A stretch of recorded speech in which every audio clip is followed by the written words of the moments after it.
जय श्री कृष्ण भक्तों, आइए श्रवण करते हैं श्रीमद् भागवत के तृतीय स्कंद के पाठ 3 और 4 का।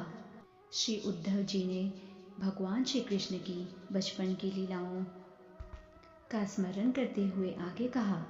तत्पश्चात भगवान कृष्ण श्री बलदेव के साथ मथुरा नगरी आए और अपने माता पिता को प्रसन्न करने के लिए जनता के शत्रुओं के अगुआ कंस को उसके सिंहासन से खींचकर अत्यंत बलपूर्वक भूमि पर घसीटते हुए मार डाला। भगवान ने अपने शिक्षक सांदीपनि मुनि से केवल एक बार सुनकर सारे वेदों को उनके विभिन्न शाखाओं समेत सीखा और गुरु दक्षिणा के रूप में अपने शिक्षक के मृत पुत्र को यमलोक से वापस लाकर दे दिया। राजा भीष्म की पुत्री रुक्मणी के सौंदर्य तथा संपत्ति से आकृष्ट होकर अनेक बड़े बड़े राजकुमार तथा राजा उनसे विवाह करने के लिए एकत्र हुए, किंतु भगवान श्री कृष्ण अन्य अश्वान अभ्यर्थियों को पछाड़ते हुए उसी तरह अपना भाग जानकर उसे उठा ले गए जिस तरह गरुड़ अमृत ले गया था। अपनी प्रिय पत्नी को प्रसन्न करने के लिए भगवान स्वर्ग से पारिजात वृक्ष ले आए, जिस तरह की एक सामान्य पति करता है। पृथ्वी के पुत्र नरकासुर ने संपूर्ण आकाश को निगलना चाहा, जिसके कारण युद्ध में वह भगवान द्वारा मार डाला गया। तब उसकी माता ने भगवान से प्रार्थना की, इससे नरकासुर के पुत्र को राज्य लौटा दिया गया और भगवान उस असुर के घर में प्रविष्ट हुए। उस असुर के घर में नरकासुर द्वारा हरण की गई सारी राजकुमारियां दुखियारों के मित्र भगवान को देखते ही चौकन्नी हो उठी। उन्होंने अतीव उत्सुकता, हर्ष तथा लज्जा से भगवान की ओर देखा और अपने को उनकी पत्नियों के रूप में अर्पित कर दिया। वे सभी राजकुमारियां अलग अलग भवनों में रखी गई थी और भगवान ने एक साथ प्रत्येक राजकुमारी के लिए उपयुक्त युगम के रूप में विभिन्न शारीरिक अंश धारण कर लिए। उन्होंने अपनी अतरंगा शक्ति द्वारा विधिवत उनके साथ पानी ग्रहण कर लिया। काल्यवन मगध के राजा तथा शालव ने मथुरा नगरी पर आक्रमण किया, किंतु जब नगरी उनके सैनिकों से घिर गई तो भगवान ने अपने जनों की शक्ति प्रदर्शित करने के उद्देश्य से उन सबों का स्वयं नहीं मारा। बहुत से असुरों में से कुछ को उन्होंने स्वयं मारा और कुछ को अन्यों यथा बलदेव इत्यादि द्वारा मरवाया। तत्पश्चात हे विदुर, भगवान ने शत्रुओं को तथा लड़ रही तुम्हारे भतीजों के पक्ष में समस्त राजाओं को कुरुक्षेत्र के युद्ध में मरवा डाला। वे सारे राजा इतने विराट तथा बलवान थे कि जब वे युद्ध भूमि में विचरण करते थे तो पृथ्वी हिलती प्रतीत होती। कर्ण, दुशासन तथा सौबल की कुमंत्रणा के कपट योग के कारण दुर्योधन अपनी संपत्ति तथा आयु से विहीन हो गया। यद्यपि वह शक्तिशाली था, किंतु जब वह अपने अनुयायियों समेत भूमि पर लेटा हुआ था, उसकी जांघें टूटी थी। भगवान इस दृश्य को देखकर प्रसन्न नहीं थे। कुरुक्षेत्र युद्ध की समाप्ति पर भगवान ने कहा, अब द्रोण, भीष्म, अर्जुन तथा भीम की सहायता से 18 अक्षौहिणी सेना का पृथ्वी का भारी बोझ कम हुआ है। किंतु यह क्या है, अब भी मुझी से उत्पन्न यदुवंश की विशाल शक्ति शेष है, जो और भी अधिक असह्य बोझ बन सकती है।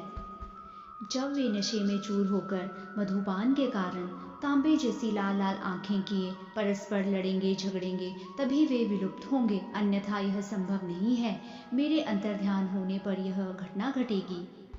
भगवान के परिवार का वध कर सकने में कोई भी समर्थ न था, न ही प्रकृति के नियमों द्वारा उनकी स्वाभाविक मृत्यु की संभावना थी। इसलिए उनके विलोप का एकमात्र साधन था कि वे परस्पर युद्ध करें, मानो मदिरा पीकर वे उन्मत्त हो रहे हों। यह तथाकथित युद्ध भी भगवान की इच्छा से हो सकता था, अन्यथा उन सबके लड़ने का कोई कारण नहीं था। इस तरह अपने आप सोचते हुए भगवान श्री कृष्ण ने पुण्य के मार्ग में प्रशासन का आदर्श प्रदर्शित करने के लिए संसार के परम नियंता के पद पर महाराज युधिष्ठिर को स्थापित किया। उत्तरा के गर्भ में स्थापित पूर्व के वंशज का भ्रूण द्रोण के पुत्र के अस्त्र द्वारा भस्म कर दिया गया था, किंतु बाद में भगवान ने उसकी पुनः रक्षा की।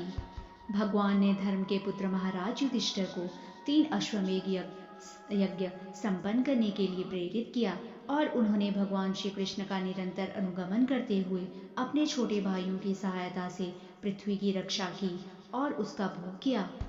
उसी के साथ साथ भगवान ने समाज के वैदिक रीति रिवाजों का दृढ़ता से पालन करते हुए द्वारकापुरी में जीवन का भोग किया।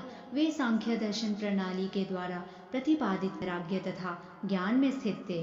उसी के साथ साथ भगवान ने समाज के वैदिक रीति रिवाजों का दृढ़ता से पालन करते हुए द्वारकापुरी में जीवन का भोग किया। वे सांख्य दर्शन प्रणाली के द्वारा प्रतिपादित वैराग्य तथा ज्ञान में स्थित थे। वे वहां पर लक्ष्मी देवी के निवास, अपने दिव्य शरीर में सदा की तरह अपने सौम्य तथा मधुर मुस्कान युक्त मुख, अपने अमृतमय वचनों तथा अपने निष्कलंक चरित्र से युक्त रह रहे थे। भगवान ने इस लोक में तथा अन्य लोकों में, उच्च लोकों में, विशेष रूप से यदुवंश की संगति में अपनी लीलाओं का आनंद लिया। प्रत्येक जीव एक अलौकिक शक्ति द्वारा नियंत्रित होता है और इस तरह उसका इंद्रिय भोग भी उसी अलौकिक शक्ति के नियंत्रण में रहता है। इसलिए कृष्ण के दिव्य इंद्रिय कार्यकलापों में वही अपनी श्रद्धा टिका सकता है जो भक्ति में सेवा करके भगवान का भक्त बन चुका हो।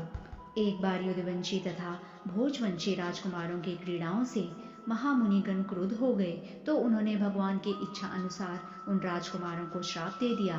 कुछ 1 महीने बीत गए, तब श्री कृष्ण द्वारा विमोहित हुए समस्त वृष्णि, भोज तथा अंधक वंशी, जो कि देवताओं के अवतार थे, प्रभास गए, किंतु जो भगवान के नित्य भक्त थे वे द्वारका में ही रहते रहे।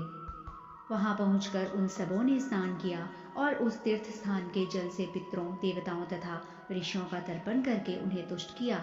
उन्होंने राजकीय दान में ब्राह्मणों को गौवें दी।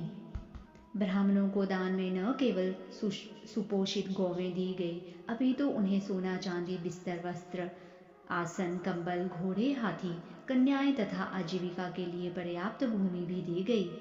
तत्पश्चात उन्होंने सर्वप्रथम भगवान को अर्पित किया गया अत्यंत स्वादिष्ट भोजन उन ब्राह्मणों को भेंट किया और तब अपने सिरों से भूमि का स्पर्श करते हुए उन्हें सादर नमस्कार किया। वे गौओं तथा ब्राह्मणों की रक्षा करते हुए भली भांति रहने लगे।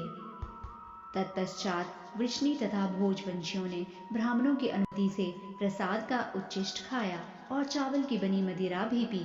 पीने से वे सभी संज्ञा शून्य हो गए और ज्ञान से रहित होकर एक दूसरे को वे मर्मभेदी कर्कश वचन कहने लगे। जिस तरह बांसों के आपसी घर्षण से विनाश होता है, उसी तरह सूर्यास्त के समय नशे के दोषों की अंतःक्रिया से उनके मन असंतुलित हो गए और उनका विनाश हो गया।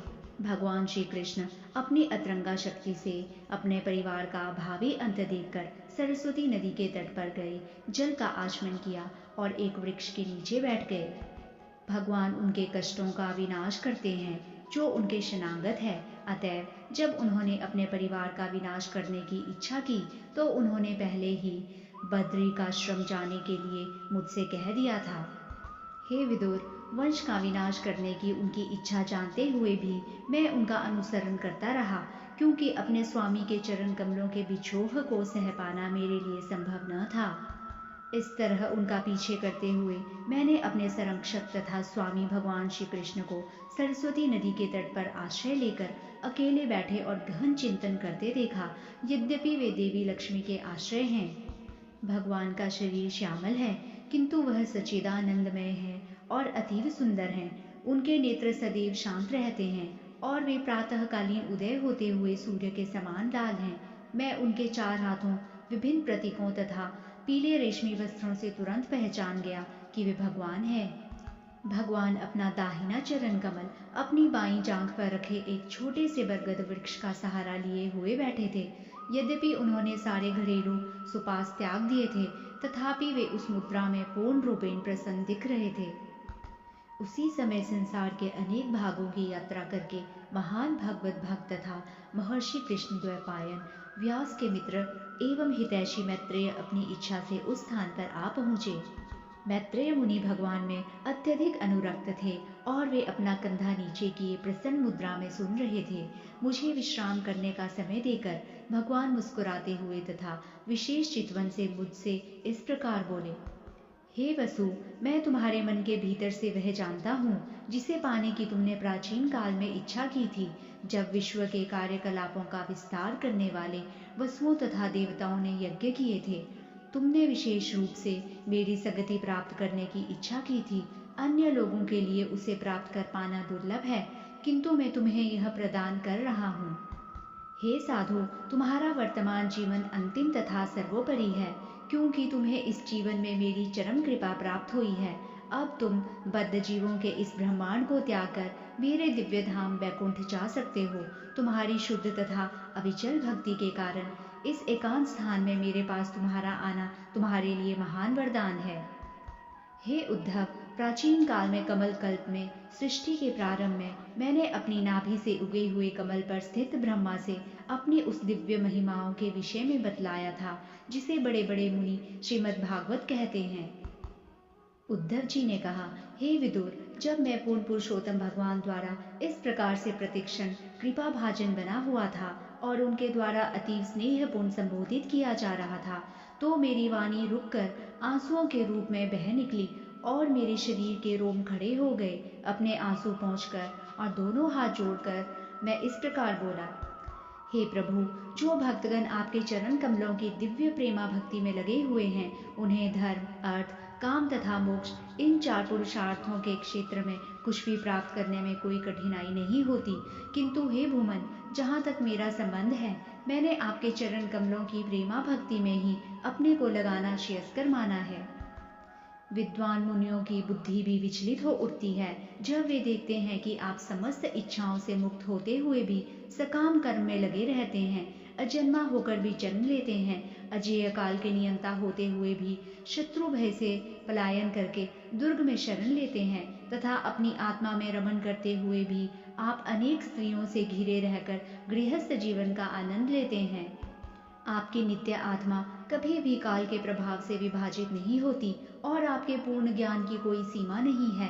इस तरह आप अपने आप से परामर्श लेने में पर्याप्त सक्षम थे, किंतु फिर भी आपने परामर्श के लिए मुझे बुलाया, मानो आप मोहग्रस्त हो गए हैं। यद्यपि आप कभी भी मोहग्रस्त नहीं होते, आपका यह कार्य मुझे मोहग्रस्त कर रहा है।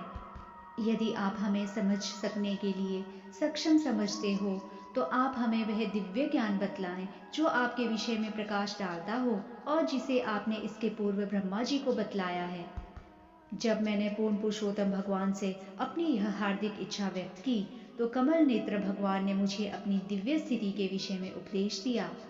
मैंने अपने आध्यात्मिक गुरु भगवान से आत्मज्ञान के मार्ग का अध्ययन किया है, अतएव उनके प्रदक्षिणा करके मैं उनके विरह शोक से पीड़ित होकर इस स्थान पर आया हूँ। हे विदुर, अब मैं उनके दर्शन से मिलने वाले आनंद के अभाव में पागल हो रहा हूँ और इसे कम करने के लिए ही अब मैं संगति के लिए हिमालय स्थित बद्रिकाश्रम जा रहा हूँ, जैसा कि उन्होंने मुझे आदेश दिया है। वहाँ बद्रिकाश्रम में नर तथा नारायण ऋषियों के रूप में अपने अवतार में भगवान अनादि काल से समस्त मिलनसार जीवों के कल्याण हेतु महान तपस्या कर रहे हैं। श्री सुखदेव गोस्वामी ने कहा, उद्धव से अपने मित्रों तथा संबंधियों के सहार के विषय में सुनकर विद्वान विदुर ने स्वयं के दिव्य ज्ञान के बल पर अपने असह्य शोक को प्रशमित किया।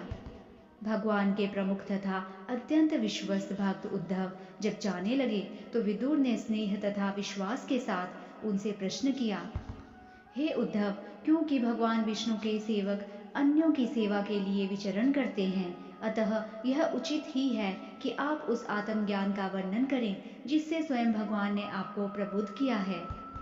श्री उद्धव ने कहा, आप महान विद्वान ऋषि मैत्रेय से शिक्षा ले सकते हैं, जो पास ही में है और जो दिव्य ज्ञान की प्राप्ति के लिए पूजनीय है। जब भगवान इस मर्त्य लोक को छोड़ने वाले थे, तब उन्होंने मैत्रेय को प्रत्यक्ष रूप से शिक्षा दी थी।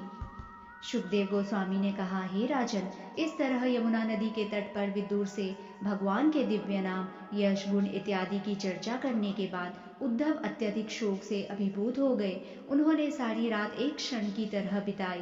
तत्पश्चात वे वहां से चले गए। राजा परीक्षित ने सुखदेव गोस्वामी से पूछा, तीनों लोगों के स्वामी श्री कृष्ण की लीलाओं के अंत में तथा उन वृष्णि एवं भोज वंशों के सदस्यों के अंतर ध्यान होने पर जो महान सेना नायकों में सर्वश्रेष्ठ थे, अकेले उद्धव क्यों बचे रहे?